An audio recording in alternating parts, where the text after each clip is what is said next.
राधे राधे। वृंदावन की पावन धरा से आप सभी को मेरा राधे राधे, जय श्री कृष्णा। कैसे हो आप सभी लोग? आशा करती हूँ आप सभी परम मंगल में होगे, स्वस्थ होगे, अच्छे होगे।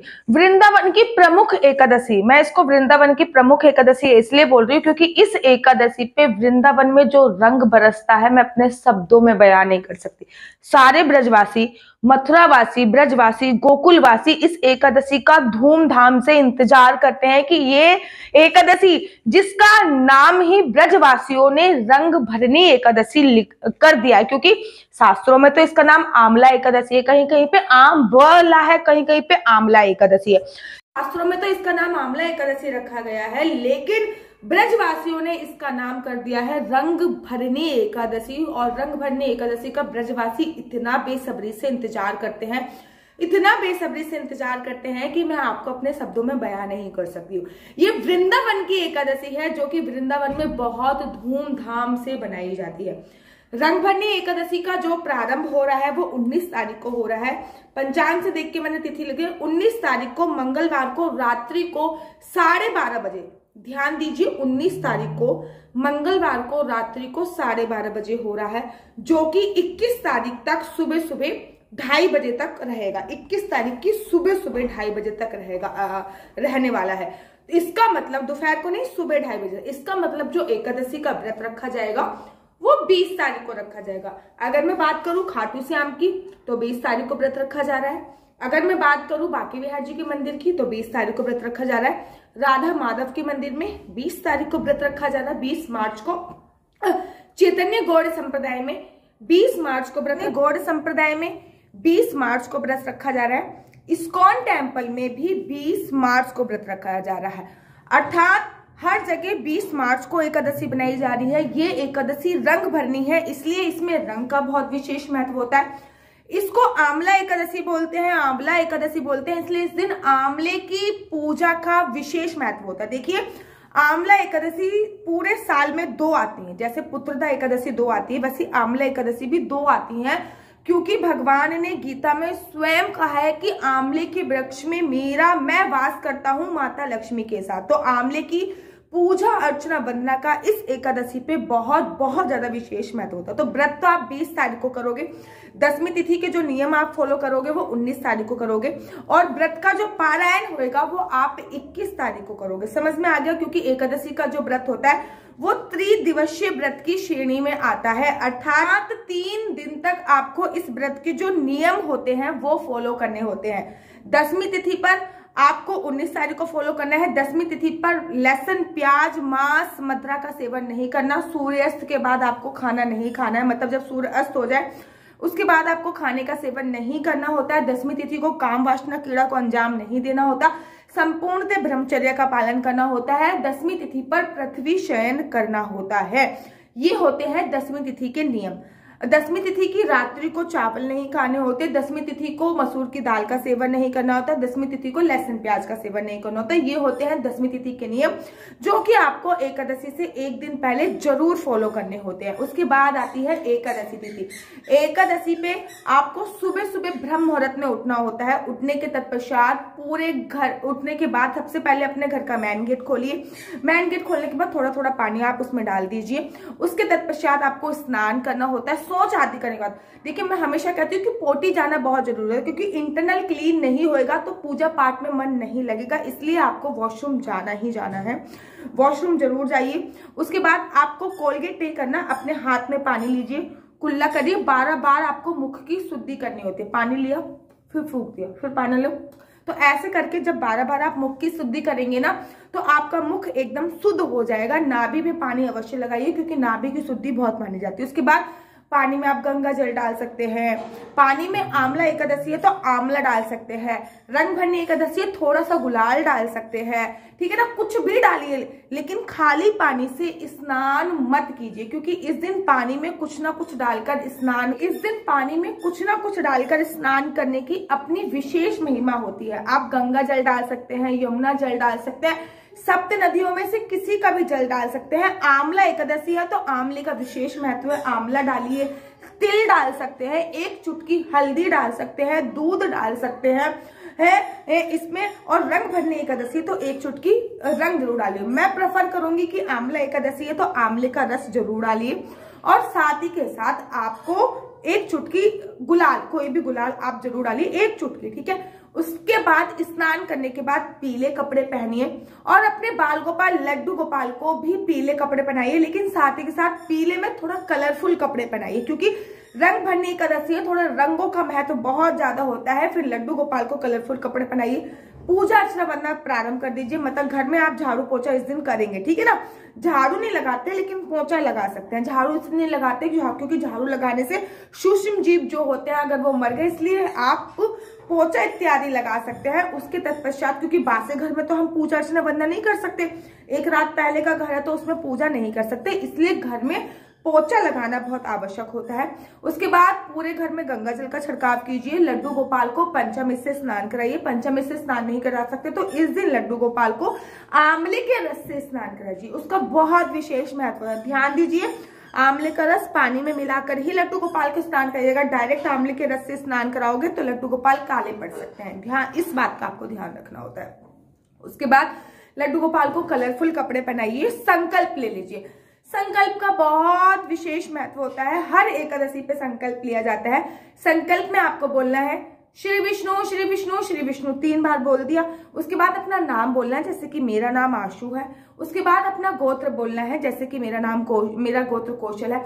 उसके बाद फिर आपको जहां पे आप एकादशी का व्रत रख रहे हो, जिसकी ये एकादशी का जो व्रत है, ये मैं दिल्ली में रहूंगी या वृंदावन में, दोनों में से कहीं भी रहूंगी। ये एकादशी का व्रत मैं पुणे में नहीं रखने वाली, इस समय मैं वृंदावन में हूं, तो मैं क्या पता है ये एकादशी का व्रत वृंदावन में हो।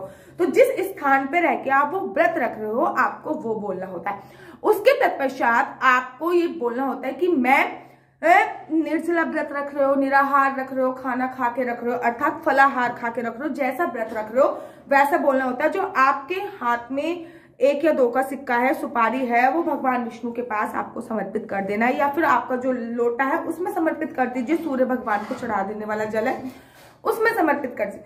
फिर एकादशी के महात्म की कथा अवश्य पढ़िए।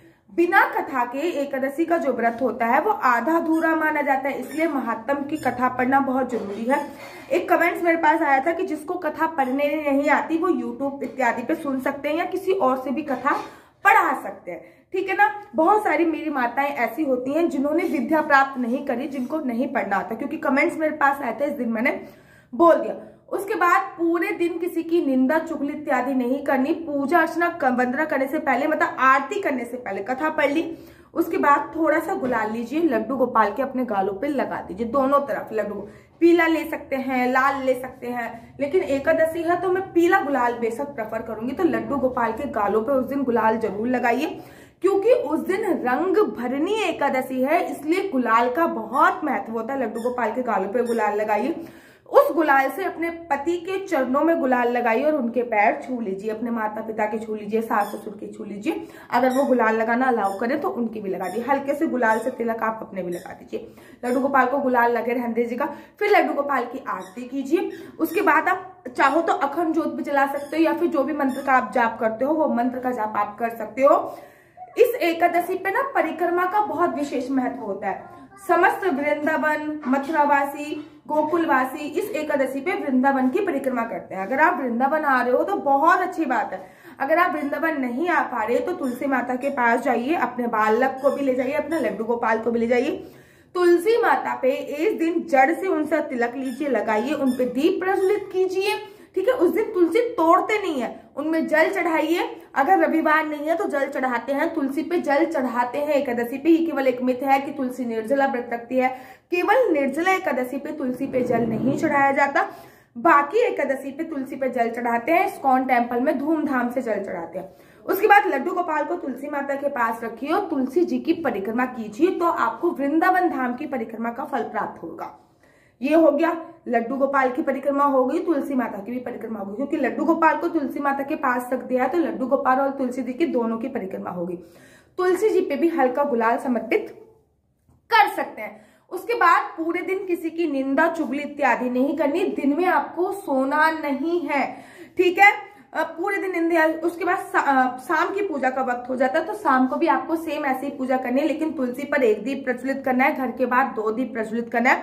वैसे तो एकादशी पे रात्रि शयन का विधान नहीं है, लेकिन अगर आप रात को सो रहे हैं तो अपनी अनुपस्थिति में एक अखंड ज्योत जरूर जलाएं। जो आप अखंड ज्योत जला रहे हैं उसमें 1 चुटकी गुलाल आपको अवश्य डालें, और जो शाम की पूजा कर रहे हैं उसमें भी बाल गोपाल लड्डू गोपाल को आपको रंग जरूर लगाना है, ठीक है। कम से कम 11-12 बजे तक तो जगे भगवान के नाम का सिमरन करते रहे। अगर आप वैसे सिमरन नहीं कर सकते तो यूट्यूब पे कोई भी आप भजन चला सकते हो, मंत्र चला सकते हो, गुरु द्वारा दिया गया मंत्र का जाप कर सकते हो। अगर गुरु द्वारा दिए गए मंत्र का जाप नहीं करना तो ओम नमो भगवते वासुदेवाय, ये चमत्कारी मंत्र बोलती हूँ मैं, इसका जाप कर सकते हो। या फिर हरे कृष्ण कृष्ण कृष्ण हरे हरे, हरे राम राम राम हरे हरे का भी जाप कर सकते हो। उसके तत्पश्चात आपको 11-12 बजे तक जगिए, उसके बाद आप सो सकते हैं।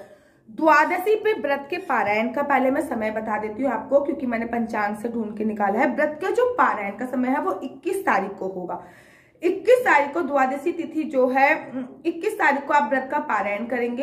तो 21 तारीख को जो व्रत के पारायण का समय है वो 8:05 से लेके 9:45 तक है। आप सुबह सुबह उठ के लड्डू गोपाल को स्नान वगैरह करा दीजिए, उसके बाद आप खिचड़ी बना लीजिए या खीर बना लीजिए, क्योंकि चावल की कोई ना कोई चीज बननी आवश्यक होती है।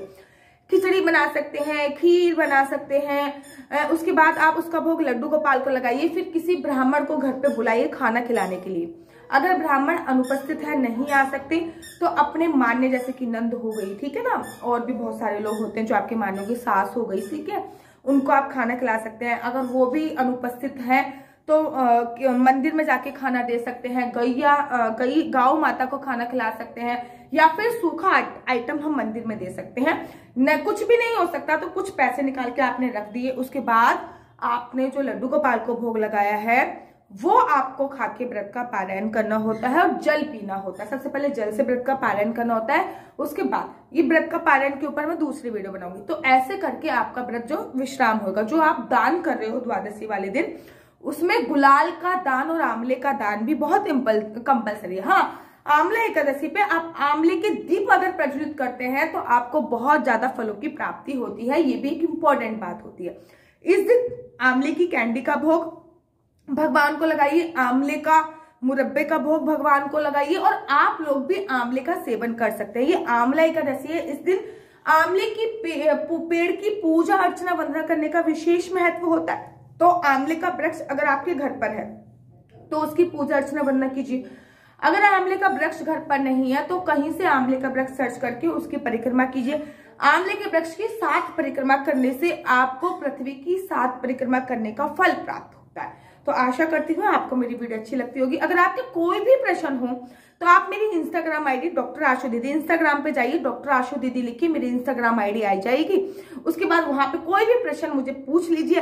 जब भी समय मिलेगा तो मैं आपके प्रश्न का उत्तर देने की यथासंभव प्रयास करूंगी। और अगर आपको मेरी वीडियो अच्छी लगती है तो प्लीज लाइक जरूर किया कीजिए, दूसरों को शेयर कीजिए, और सब्सक्राइब करना बिल्कुल भी मत भूलिए। तब तक के लिए मुझे दीजिए इजाजत। राधे राधे, हरे कृष्णा, हरि बोल।